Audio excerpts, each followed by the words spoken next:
Morning all. So I'm going to pass on a good tip today so that you can get started even though the timing might not be right, okay? So I get this all the time where someone might send me a message and I see that they first messaged me, it could be 2017, it could be 2019, it could be 2020, it could be a year ago. And I just think to myself, firstly, it's great that they're reaching out. I'm always happy to help people. But also, I think if they had just done something with me back then, they wouldn't be in this situation because people keep putting things off. And today's Monday, and maybe you were putting things off to get started today, and maybe you're putting it off again.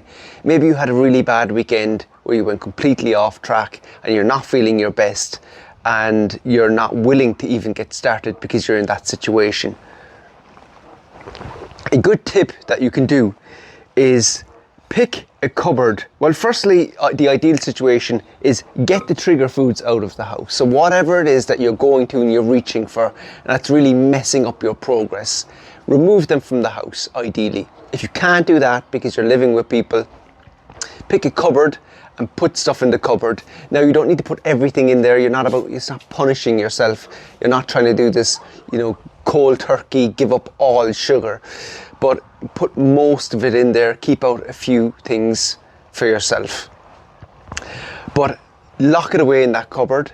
And then if you've older kids, you could say give them a key or only they access that. You never even open that. If they're younger, you just make a deal with yourself that cupboard is not for me. What goes in there, I don't have.